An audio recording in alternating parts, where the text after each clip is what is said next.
नमस्कार, बौद्धिक टेक्निकल में आपका स्वागत है। आज हम लोग अल्टरनेटर का नोवा सीरीज शुरू करने वाले हैं। इस सीरीज में देखेंगे रोटेटिंग फील्ड प्रयोग करने का लाभ। बेसिकली डीसी अभी हम लोग इसमें अल्टरनेटर देखेंगे, लेकिन बात कर लेते हैं थोड़ा सा डीसी जनरेटर के बारे में। डीसी जनरेटर जो होता है ना, उसमें मेन जो पार्ट होता है, दो पार्ट होता है। एक जो स्थिर रहता है, दूसरा जो रोटेट करता है। रोटेट करता है उसको आर्मेचर बोला जाता है, और जो स्थिर रहता है ना, फील्ड होता है। ठीक है, मतलब डीसी जनरेटर में फील्ड को स्थिर रखा जाता है। ध्यान से सुनिएगा, ठीक है। डीसी जनरेटर में फील्ड को स्थिर रखा जाता है। एक मिनट। जब हम डीसी जनरेटर की बात करते हैं ना, फील्ड जो होता है उसमें स्थिर होता है। ठीक है, और आर्मेचर जो होता है वो रोटेट करता है। आर्मेचर क्या करता है? रोटेट करता है। ठीक है, लेकिन जब हम आज जो पढ़ेंगे ना, उसमें पढ़ेंगे अल्टरनेटर। उसमें हम लोग पढ़ेंगे कि जो फील्ड है ना, फील्ड वो रोटेट करता है। ठीक है, फील्ड रोटेट करता है अल्टरनेटर में। इसका क्या लाभ है? रोटेट कराने का क्या लाभ? हम चाहते हैं तो क्या करते हैं, फील्ड को रोटेट करा स्थिर रख सकते थे, आर्मेचर को रोटेट करा सकते थे, जैसा कि डीसी जनरेटर में होता है। अल्टरनेटर में फील्ड को रोटेट क्यों कराया जाता है, इसका लाभ क्या है, उसके बारे में हम लोग जानने वाले हैं आज। ठीक है, समझिएगा फिर से। आज का जो हमारा जो टॉपिक है, रोटेटिंग फील्ड, मतलब फील्ड को रोटेट जो करा रहे हैं, वो प्रयोग जो कर रहे हैं, उससे क्या लाभ है, आखिर क्या करा रहे हैं, क्यों करा रहे हैं। ठीक है, तो चलिए शुरू करते हैं। आज हम लोग जो शुरू करेंगे, आज का प्रश्न से शुरू करेंगे। आज का जो प्रश्न है, अल्टरनेटर किस सिद्धांत पे कार्य करता है। आपको यह बताना है कि अल्टरनेटर जो है कौन सा सिद्धांत पे काम करता है। एक एक्चुअली क्या है, ये जो क्वेश्चन है काफी कंपटीशन में पूछा जाता है, तो उम्मीद करते हैं कि आप जानते होंगे। अगर नहीं जानते हैं तो कोई बात नहीं, हम इसका जवाब जो है वीडियो के अंत में बताने वाले हैं। तो चलिए शुरू करते हैं आज का सीरीज। ठीक है, हमारा टॉपिक क्या है? रोटेटिंग फील्ड प्रयोग करने का लाभ। अल्टरनेटर में जो हम लोग रोटेटिंग फील्ड प्रयोग करते हैं, उसका क्या लाभ है। ठीक है, तो ठीक है, शुरू करते हैं इसको। हम थोड़ा सा पार्ट समझते हैं। एक्चुअली देखिए, दो पार्ट होता है, बेसिकली दो पार्ट होता है। एक होता है स्थिर होता है, स्थिर होता है, और दूसरा जो होता है रोटेट करता है। रोटेट करता है उसको हम लोग रोटर बोलते हैं, स्थिर होता है उसको स्टेटर बोलते हैं। ठीक है, अल्टरनेटर में बेसिकली दो पार्ट होता है। बाइंडिंग दो जगह किया जाता है, एक रोटर में भी किया जाता है और एक जो है स्टेटर में भी किया जाता है। रोटर में जो बाइंडिंग किया जाता है वो डीसी सप्लाई देने के लिए किया जाता है। ठीक है, डीसी सप्लाई देखिए। ठीक है, डीसी ये बाइंडिंग है ऐसे करके, और दो टर्मिनल होता है, यहाँ प्लस एक जगह माइनस दिया जाता है। देखिए ऐसे ध्यान रखिए, ये जब कॉइल है, इस कॉइल के जब आप किसी भी सप्लाई से जोड़ेंगे ना, मान लीजिए ऐसे समझते हैं, दूसरा फिगर बना करके, ये कॉइल, इसको जब आप किसी भी किसी स्रोत से जोड़ेंगे ना, तो एज ए क्या होता है, मैग्नेट काम करने लगता है। इसका एक पोल हो जाएगा नॉर्थ पोल हो जाएगा, दूसरा क्या पोल हो जाएगा, साउथ पोल हो जाएगा। ठीक है, ये मैग्नेट का काम करने लगता है। ठीक है, मैग्नेट काम करेगा, मैग्नेटिक फील्ड उत्पन्न करेगा। ठीक उसी प्रकार से देखिए, ये बाइंडिंग है और ये कॉइल है। कॉइल भी क्या होता है, एक प्रकार का बाइंडिंग होता है।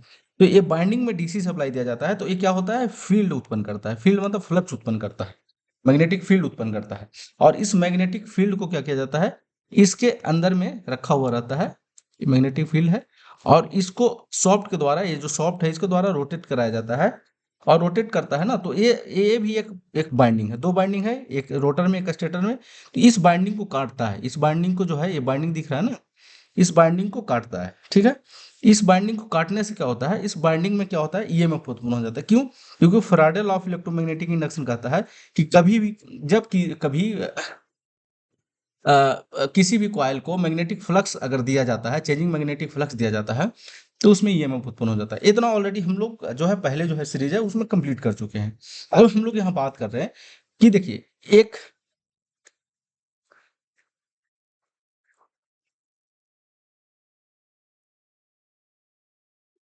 एक मिनट, एक होता है रोटर, एक होता है स्टेटर। और स्टेटर में क्या होता है, आर्मेचर। स्टेटर को क्या बोल सकते हैं यहाँ पे हम लोग, आर्मेचर। इसको ऐसे बोल सकते हैं, आर्मेचर, आर्मेचर। और ये है स्टेटर, सॉरी रोटर। रोटर को हम लोग बोलते हैं फील्ड। तो फील्ड को यहाँ पे रोटेट कराया जाता है, जो कि हम लोग यहाँ पे बात भी कर रहे थे कि यहाँ पे अल्टरनेटर में क्या होता है, फील्ड को रोटेट कराया जाता है। तो फील्ड को रोटेट कराया जाता है, इससे काफी लाभ है, काफी ज्यादा लाभ है। वो लाभ को हम जो है ना पॉइंट वाइज देखने वाले हैं, क्या क्या लाभ है।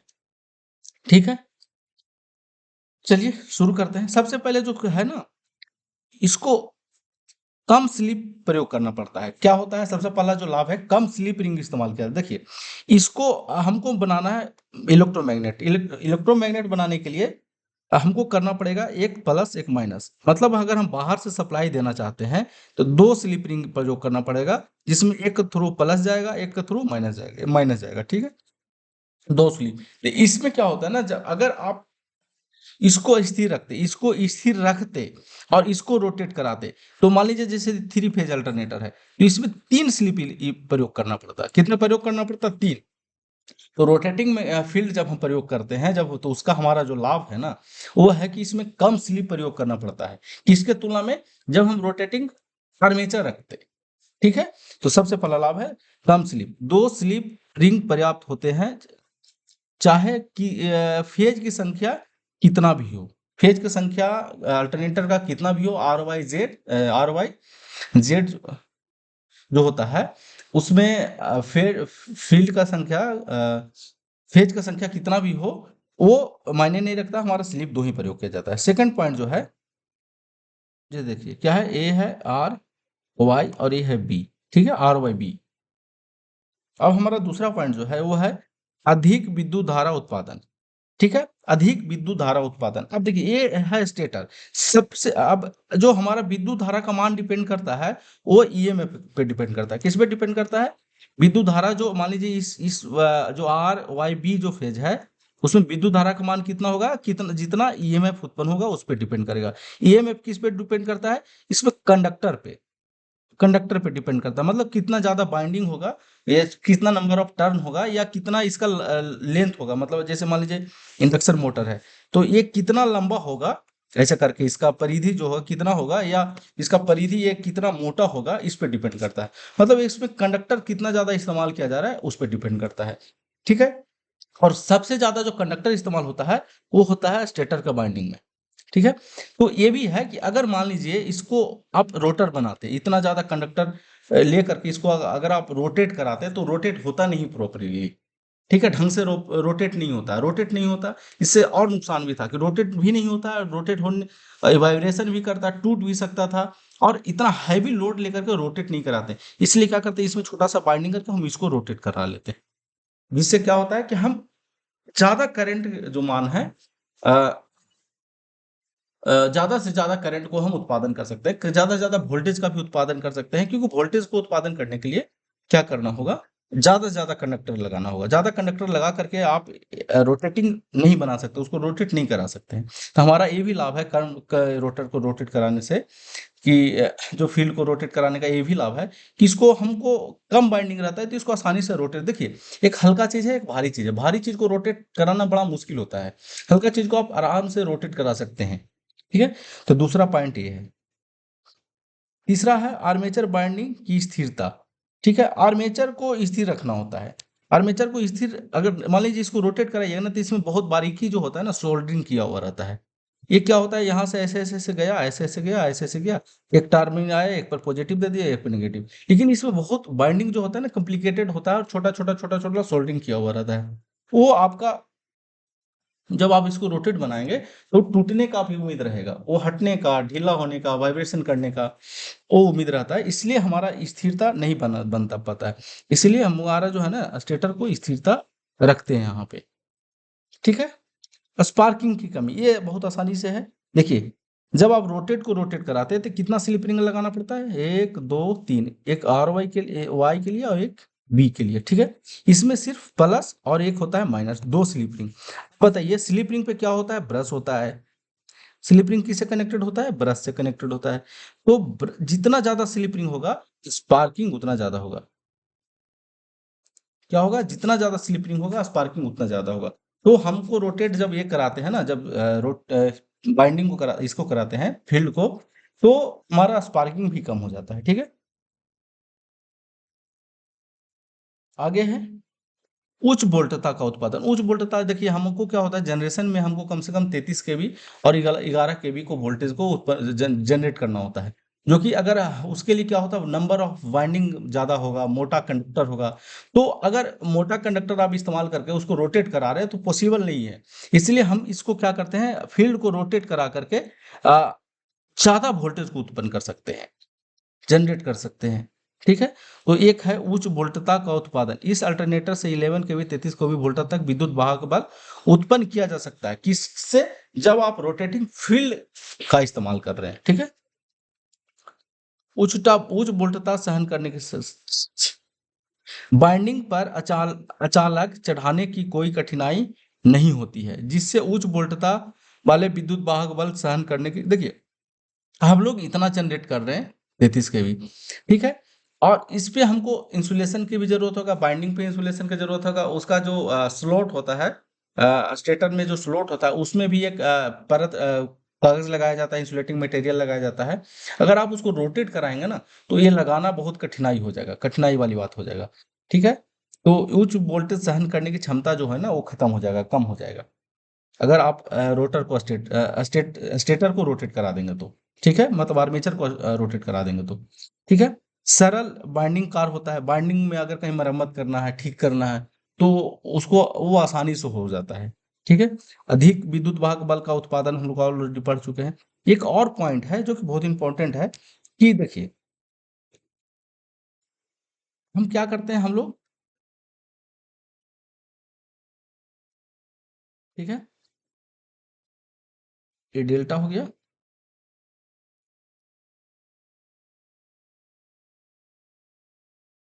Are Y B, R Y और बी। देखिए जब हम स्टेटर में थ्री फेज लगाते हैं इसको, तो इस पॉइंट को कनेक्ट करके और डिस्कनेक्ट करके इस लगन से, मतलब इसको हम क्या करते हैं, स्टार और डेल्टा को आसानी में कन्वर्ट कर लेते हैं, किसमें, इसके बाइंडिंग को चेंज करके। इस बाइंडिंग को चेंज करके हम आसानी से क्या करते हैं, स्टार और डेल्टा में जैसा रिक्वायरमेंट है उसको हम कनेक्ट कर लेते हैं। लेकिन अब इसको रोटेट करा दीजिए, मान लीजिए ये इसको अगर रोटर में प्रयोग करिएगा तो इसको आप कैसे करेंगे, पॉसिबल है कि इसको स्टार और डेल्टा में कनेक्ट करना? तो एक बहुत बड़ा पॉइंट है कि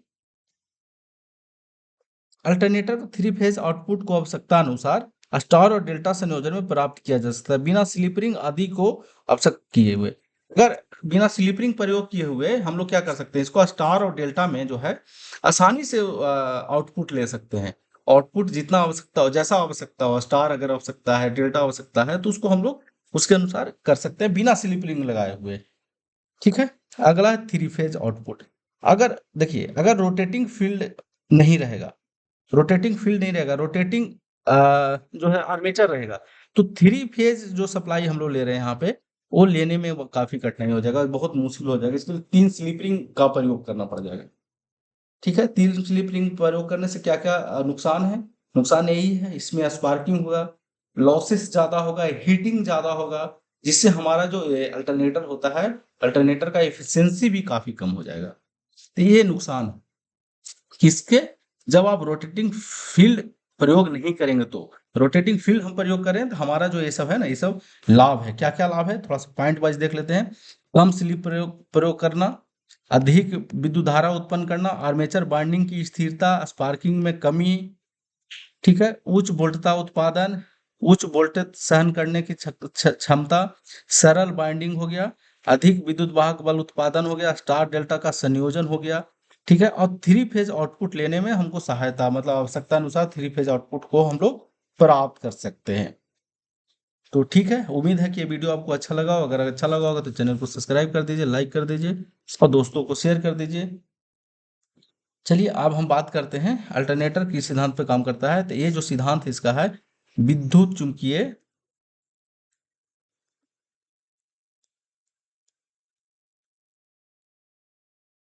प्रेरण के सिद्धांत पे कार्य करता है। ठीक है, बहुत लोग क्या करते हैं, चुंबकीय सिद्धांत लिख देते हैं, तो चुंबकीय सिद्धांत नहीं होता है, विद्युत चुंबकीय सिद्धांत। तो विद्युत चुंबकीय प्रेरण सिद्धांत होता है। प्रेरण मतलब होता है ना, बिना कनेक्शन का किसी चीज को चला जाना। जैसे मान लीजिए हमारा गुण आप में चला जाए, तो अब इलेक्ट्रिकल टर्म में अगर बोले ना तो बोलेंगे प्रेरित हो गया, हमारे बोलते हैं प्रेरित हो गया, किसी से हम प्रेरित हैं। प्रेरित मतलब आपके बिना कांटेक्ट के प्रेरित, ठीक है, फिजिकल कांटेक्ट के बिना प्रेरित है। तो यही इसमें भी जो होता है ना विद्युत चुम्बकीय प्रेरण होता है, ये रोटर और स्टेटर का फिजिकल कांटेक्ट नहीं रहता है, ठीक है। ये मैग्नेटिक मैग्नेटिक रूप से कनेक्टेड रहता है, मतलब इसका एनर्जी जो है रोटर का एनर्जी स्टेटर में चला जाता है, तो इसलिए प्रेरण बोला जाता है, ठीक है। तो चलिए आज हम वीडियो को यहीं पर समाप्त करते हैं, मिलते हैं नेक्स्ट सीरीज में। आज के लिए इतना ही, थैंक यू।